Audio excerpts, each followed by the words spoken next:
So with Lawn Squad, who's your typical franchise owner? Great question. We've seen it. It's kind of evolved a little bit even in the last couple of months. For the four that are operating right now, I would say three of them are really semi-absentee type owners where they're maybe involved in the business for 5 to 10 hours a week, and then they have a manager that's actually running the day-to-day business. Right. We're starting to get a few more of the owner operators now coming on board where they're managing it and they're performing the applications. But I do think that this business model is ideal for a semi-absentee type owner where because we have all the business tools in place, all the dashboards and KPIs, and our team is working closely with either the manager or the owner, if he's the owner operator, to kind of walk them through a day in the life of this business model. So again, these are terms that were foreign to me, 12, 16 months ago, semi-absentee. And Right. now we realize that that's the value of a franchise system, and that's the value of having all these business in a box platforms where we can deliver and teach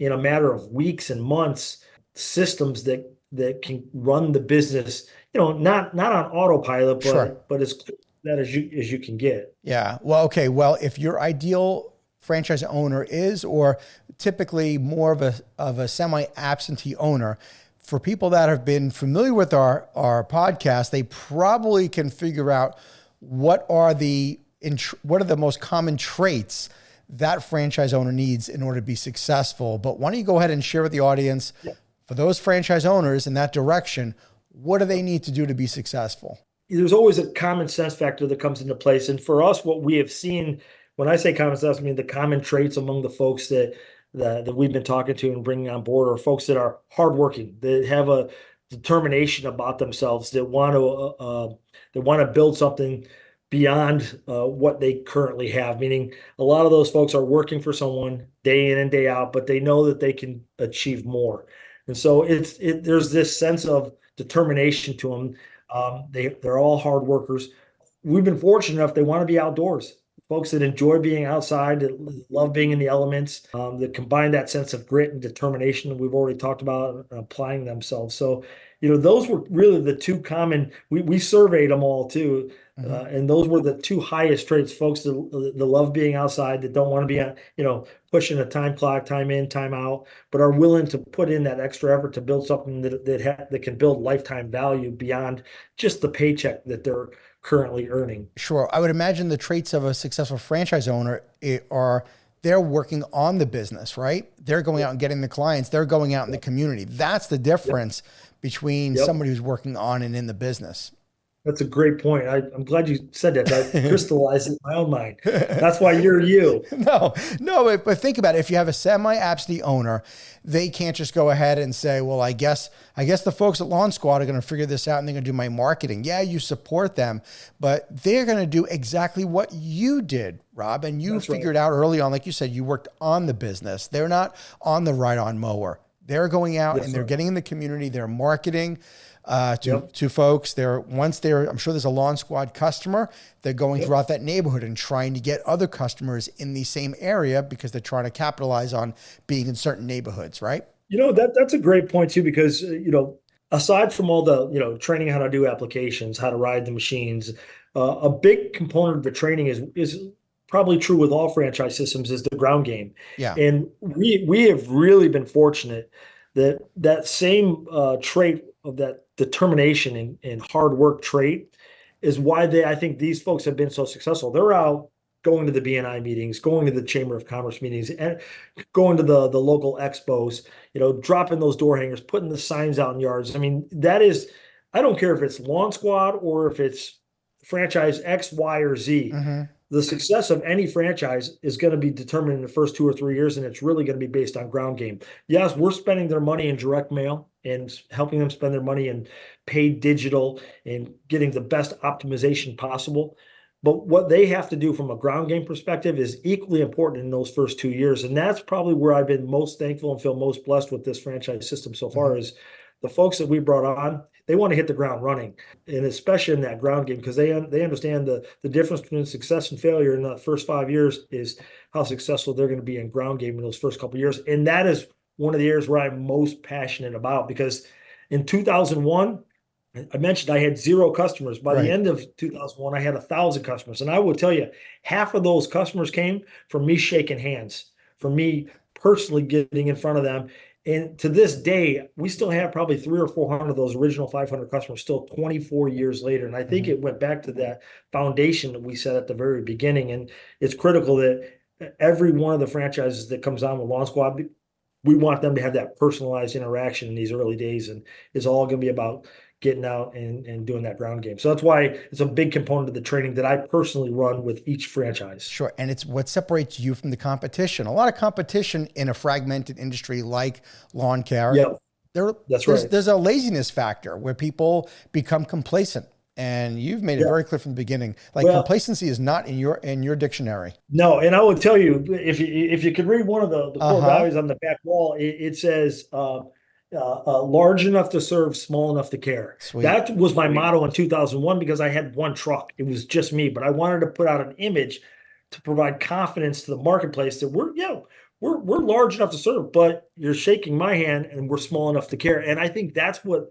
Lawn Squad is going to be about. We're going to bring all the technology, all the training to these folks so that they are a national brand with all the tools that the largest national companies have. So And smart. yet they can deliver that service locally owned and locally grown. I think it's the best powerful combination. We're never going to beat a True Green Chemlon that's doing $1.8 billion a year in revenue, Hmm. but they're never going to beat us because we're delivering that service with somebody that lives in that community that has the same grass as the customer's lawn that they're treating. Right. So we're trying to combine that large enough to serve but small enough to care and leverage that in this fragmented space. Yeah, yeah. You guys are staying nimble enough in the communities, it sounds like. That's right. So we of course don't think of technology when we think of a lawn care business, Sure. but I see this tech experience on the back Yeah. wall here. So tell me, what is tech experience?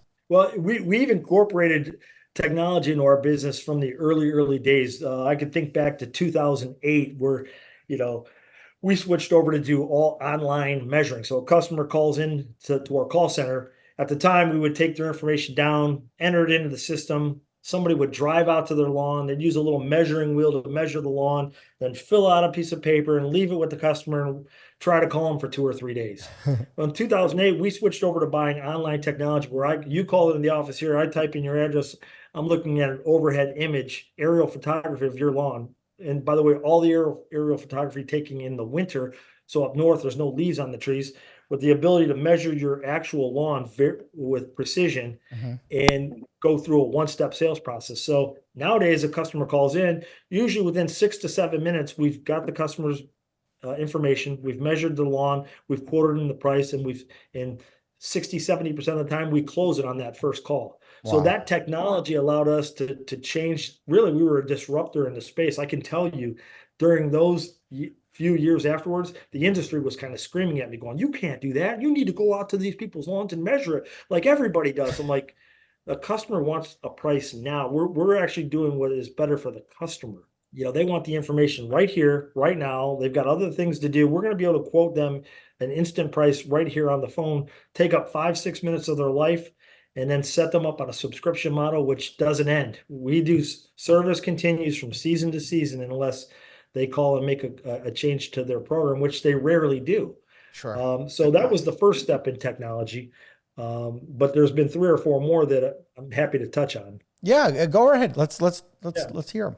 So 2012, we're hearing about all this marketing technology. A new company called HubSpot.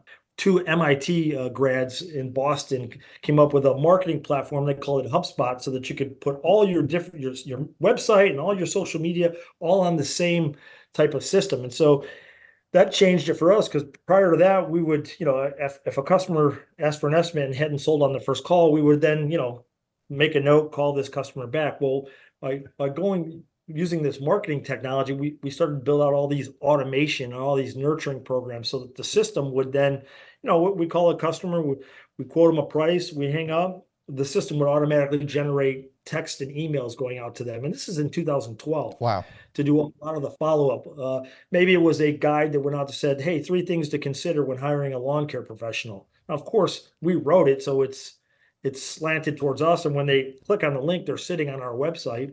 And what we found is we started moving from an average of mid 40 close rates to really exceeding 80% close rates, because we put them on this automation and this nurturing platform to where, the sales people have to do three things. They have to call the customer, they got to text them at times, and they got to email them at times. And what that technology allowed us to do is take 2/3 of that sales process away from the salespeople, allowed them more time to close while the system was doing a lot of the nurturing. And so adopting that HubSpot technology, which is something I'm very proud of, is that company now has, tens of thousands of customers on HubSpot. We were customer number 69. Wow. We're a lawn care company, and we were their 69th customer back in 2012, on a software program that now Salesforce and Google has invested in. And we were early on in that process. So that was another disruptor in our industry.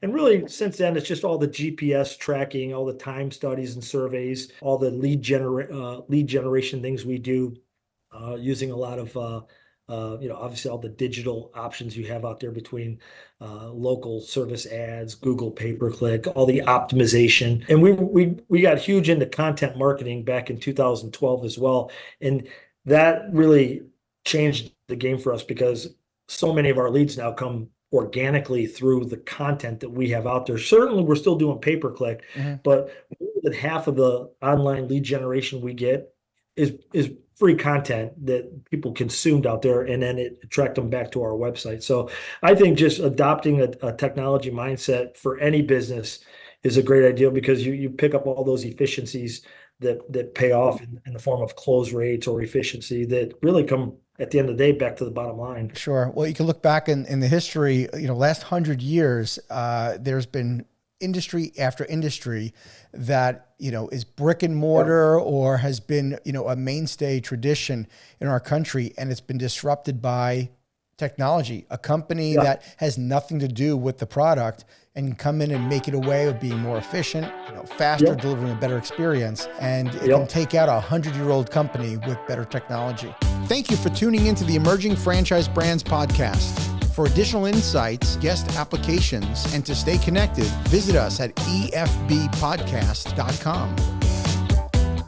The Emerging Franchise Brands podcast is for entertainment purposes only, and the views expressed do not necessarily represent those of Emerging Franchise Brands, its host Frank Fiume, or Emerging Franchise Group, LLC. Any discussed franchise or investment opportunity requires thorough investigation, obtaining proper disclosure documents, and expert consultation before making any investment decisions. The podcast and its host do not offer professional advice or endorsements, and they hold no responsibility for actions, representations, accuracy, or consequential damages related to the podcast content.